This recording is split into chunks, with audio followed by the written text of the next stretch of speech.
नमस्कार, STV news देख रहे हैं आप। आज की प्रमुख खबरों के साथ मैं हूं नफीस अंजुम। आइए नजर डालते हैं सबसे पहले सुर्खियों पर। पूर्वी चंपारण जिले के पुलिस अधीक्षक स्वर्ण प्रभात ने किया विभिन्न थानों का औचक निरीक्षण। मौके पर दिए गए कई अहम जरूरी दिशा निर्देश।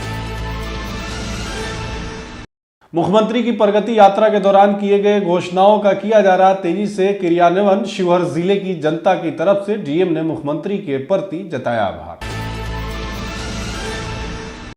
8 सूत्री मांगों को लेकर जन वितरण प्रणाली के विक्रेताओं द्वारा एक दिवसीय धरना प्रदर्शन का किया गया आयोजन। मांग नहीं पूरी होने पर अनिश्चितकालीन हड़ताल करने की दी धमकी।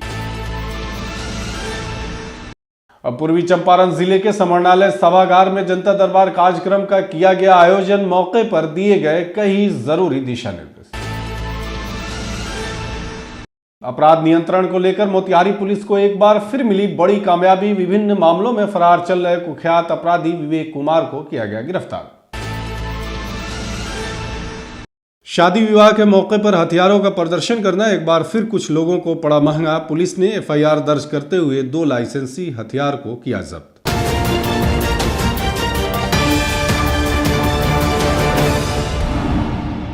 पूर्वी चंपारण जिले के पुलिस कप्तान द्वारा जिले के रक्सौल थाना, हरैया थाना, भिलाही थाना और पलनवा थाने का औचक निरीक्षण किया गया। इस दौरान आईपीसी बाईपास रोड में बन रहे हरैया थाना के नए भवन का भी निरीक्षण किया गया। निरीक्षण के दौरान थाने की बाउंड्री करवाने का निर्देश दिया गया। इस बाबत एसपी स्वर्ण प्रभात ने बताया कि रूटीन वर्क के तहत सभी सीमावर्ती थानों का निरीक्षण किया गया, जिसमें वार्षिक थानों के निरीक्षण का एक फॉर्मेट भी जारी किया गया है। उसी फॉर्मेट को लेकर हम थाने का निरीक्षण कर रहे हैं। इस दौरान बिल्डिंग से लेकर इंफ्रास्ट्रक्चर, ह्यूमन रिसोर्सेज सहित सभी बिंदुओं पर जांच की गई। जांच उपरांत कई तरह की कमियां भी पाई गई हैं, जिसके बाद सभी तरह के सुधार करने का निर्देश जारी किया गया। साथ ही लंबित केसों का जल्दी से निष्पादन कर न्यायालय में समर्पित करने का भी अभियान चलाया जा रहा है। इस दौरान उन्होंने बताया कि सिर्फ रक्सौल में 1400 केस लंबित हैं, जिसमें से 200 केस न्यायालय में भेज दिया गया है। पूरे जिले से कुल 4000 केस न्यायालय में भेजने का विशेष अभियान चलाया जा रहा है। वहीं इस अवसर पर एसडीपीओ धीरेन्द्र कुमार, रक्सौल थानाध्यक्ष राजीव नंदन सिन्हा, सब इंस्पेक्टर कुमारी एकता सागर के अलावा पुलिस बल के कई अन्य जवान भी शामिल थे। मुख्यमंत्री नीतीश कुमार की प्रगति यात्रा के दौरान किए गए घोषणाओं के बारे में शिवहर जिला पदाधिकारी विवेक रंजन मैत्रे ने विस्तार पूर्वक जानकारी देते हुए कहा कि उनके द्वारा की गई घोषणाएं अब शिवहर जिले में जमीनी स्तर पर लागू किया जा रहा है। डीएम ने बताया कि शिवहर से मीनापुर होते हुए कांटी तक के पथ निर्माण विभाग बिहार सरकार की तरफ से विगत 16 जनवरी को 172 करोड़ 76 लाख 66 हजार रुपए की प्रशासनिक स्वीकृति प्रदान कर दी गई। वहीं तकनीकी अनुमोदन हेतु प्राक्कलन तैयार करने के लिए प्रक्रिया जारी है। जिला पदाधिकारी विवेक रंजन मैत्रे ने बताया कि कुशहर से देकुली धाम तक के पथ का भी चौड़ीकरण होना है। हालांकि यह पथ अभी मरम्मत अवधि में है। मरम्मत अवधि समाप्त होने के पश्चात पथ निर्माण हेतु इस पर कार्रवाई की जाएगी।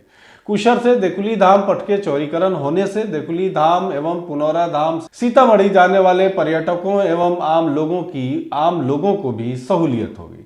यह पथ शहर के बाईपास के रूप में काम करे। आगे उन्होंने बताया कि पुराने अस्पताल की जगह पर मात्र शिशु अस्पताल के नए भवन का निर्माण को लेकर राज्य स्वास्थ्य समिति की तरफ से 28 करोड़ 6 लाख रुपए की प्रशासनिक स्वीकृति दी गई है। मात्र एवं शिशु अस्पताल के नए भवन निर्माण हेतु निविदा प्रक्रिया में। वहीं अस्पताल के 100 बेड वाले नए भवन निर्माण होने से संस्थागत प्रसव को बेहतर बनाया जाएगा, जिससे प्रसव के कारण होने वाले मातृ एवं शिशु मृत्यु दरों में कमी आएगी।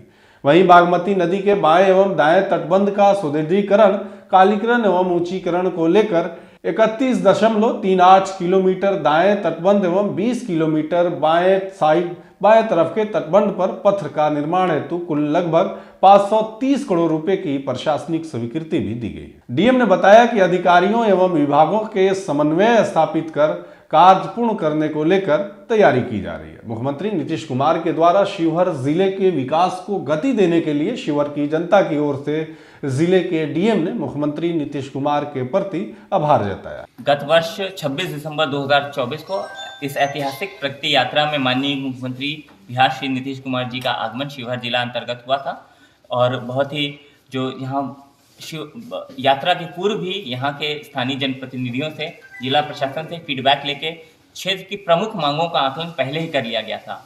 और यहाँ प्रगति यात्रा के क्रम में माननीय मुख्यमंत्री जी ने जो 5 प्रमुख मांगे थी उनकी घोषणा की थी। प्रमुख थी शिवहर से मीनापुर होते हुए कांटी तक का 4 लेनिंग, दूसरा था कुशहर से दिकली धाम के पथ का चौड़ीकरण, तीसरा था शिवहर में पुराने अस्पताल की जगह नए 100 बेड के मातृ शिशु अस्पताल के नए भवन का निर्माण, चौथा था बागमती नदी के बाएं एवं दाएं तटबंध का सुदृढ़ीकरण, कालीकरण एवं उच्चीकरण, और पांचवा था गन्ना के मूल में 20 रुपये प्रति कुंटल की बढ़ोतरी।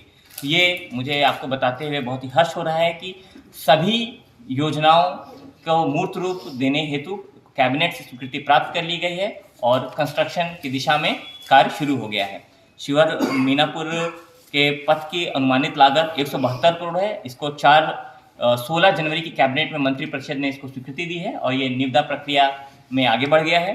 कुशहर से दिकली धाम के पथ के चौड़ीकरण के लिए क्योंकि ये रोड अभी डिफेक्ट लायबिलिटी पीरियड में है, 2 जगह पे बाईपास बनाने हेतु, 2 गांव के बाईपास बनाने हेतु संभाव्यता प्रतिवेदन दे दिया गया है। ये भी उच्च स्तर पर की स्वीकृति प्राप्त की गई है। पर निर्देश यह है कि सभी कार्य इस मानसून के पूर्व सभी जगह क्या कहते हैं काम शुरू हो जाए। और ये क्योंकि बहुत ही बड़ा प्रोजेक्ट होने वाला है, इसमें अन्य विभागों से भी समन्वय यथा फॉरेस्ट डिपार्टमेंट, कई जगह अगर वृक्ष पातन की आवश्यकता हुई, बिजली विभाग क्योंकि बिजली लाइंस जा रही हैं क्षेत्र से, कई छोटी छोटी नहरें नदियां भी गुजर रही हैं और नगर क्षेत्र में प्रवेश कर रहा है, तो सभी अंतर विभागीय समन्वय स्थापित हो और कहीं किसी प्रकार की कठिनाई ना हो। और विशेषकर माननीय मुख्यमंत्री ने नल जल का जाल बिछ चुका है तो वो भी क्षतिग्रस्त ना हो इस चौड़ीकरण में, तो उसके लिए विशेष एहतियात बरती जा रही है। और ये सभी कार्य हम लोग इसको मानसून के पूर्व कराने के लिए प्रयत्नशील है।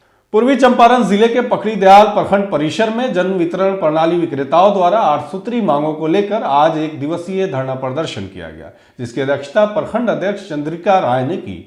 इस मौके पर चंद्रिका राय, मनीष पांडे, देवेंद्र यादव ने बताया कि जन वितरण विक्रेताओं को मानदेय लागू कर इन्हें सरकारी कर्मचारी घोषित किया जाए और पूरे प्रदेश में जन वितरण विक्रेताओं को न्यूनतम मानदेय 30,000 प्रति महीना किया जाए। आगे उन्होंने कहा कि अगर सरकार हम लोगों की मांग पूरी नहीं करती है तो पूरे बिहार में अनिश्चितकालीन हड़ताल जारी रहेगा। मांग है कि डीलर को बहुत दिनों से आश्वासन दिया जाता है कि यह देंगे वह देंगे, कुछ देते नहीं हैं।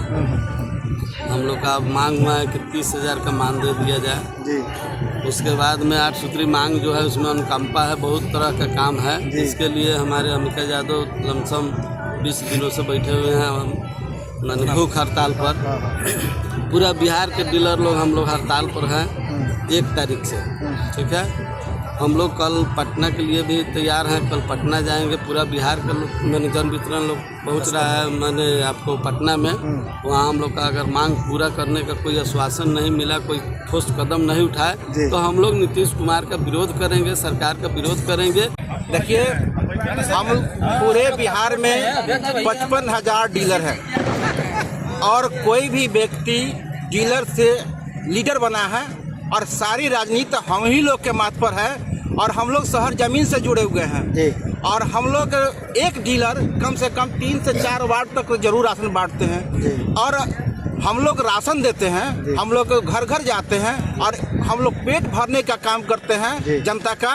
और हम लोग के जो है यानी बात में कहना में हर तरह रहता है और हम लोग चाहेंगे कि जैसा वैसा जनता करने के लिए तैयार रहेगी। और अब कह दीजिए नीतीश बाबू को कि होश में आ जाए, हम लोग सब कोई मिलकर पूरे 55,000 डीलर मिलकर उनको अपनी बार बैंड बजा नहीं दिया तो। पूर्वी चंपारण जिले के समरणालय स्थित डॉक्टर राधाकृष्ण सभागार में आयोजित जनता दरबार कार्यक्रम में जिला प्रशासन द्वारा जिले के विभिन्न प्रखंडों से आए कुल 49 आवेदनकर्ताओं की समस्याओं पर अपर समहर्ता की अध्यक्षता में जिला स्तरीय पदाधिकारी गण के द्वारा सुनवाई की गई। प्राप्त शिकायतों पर संज्ञान लेते हुए अपर समहर्ता मुकेश कुमार सिन्हा ने कहा कि आज जितने भी आवेदन प्राप्त हुए हैं उस पर संबंधित पदाधिकारियों के स्तर से कार्रवाई कराते हुए शीघ्र ही समस्या का विधि सम्मत निदान सुनिश्चित किया जाए। वहीं आज के इस आयोजन में भूमि विवाद, अतिक्रमण विवाद, राजस्व विभाग से संबंधित अधिकांश आवेदन प्राप्त हुए, जिसके शीघ्र निष्पादन हेतु संबंधित पदाधिकारियों को आवश्यक दिशा निर्देश के साथ प्रभारी पदाधिकारी जिला जन शिकायत कोषांग को दे दिया गया। इस मौके पर एजीएम के साथ साथ जिला पंचायत राज पदाधिकारी राम जन्म पासवान, वरीय उपसमर्ता अमरेश कुमार एवं अन्य जिला स्तरीय अधिकारियों ने जनता दरबार में आए लोगों से मिलकर उनकी शिकायतों का समाधान किया। पूर्वी चंपारण जिले में अपराध पर नियंत्रण को लेकर मोतिहारी पुलिस लगातार एक्शन मोड में दिखाई दे रही। इसी कड़ी में आर्म्स एक्ट और एनडीपीएस एक्ट का वांछित कुख्यात अपराधी विक्की कुमार को मोतिहारी पुलिस द्वारा गिरफ्तार कर लिया गया। पुलिस के अनुसार गुप्त सूचना के आधार पर एसटीएफ के साथ संयुक्त छापेमारी कर आर्म्स एक्ट और एनडीपीएस एक्ट का वांछित टॉप 10 कुख्यात अपराधी विक्की कुमार को गिरफ्तार किया गया है। इस संदर्भ में नगर थाने द्वारा अग्रतर कार्रवाई की जा रही है। शादी विवाह के मौके पर हथियारों का प्रदर्शन करना एक बार फिर कुछ लोगों को महंगा पड़ गया।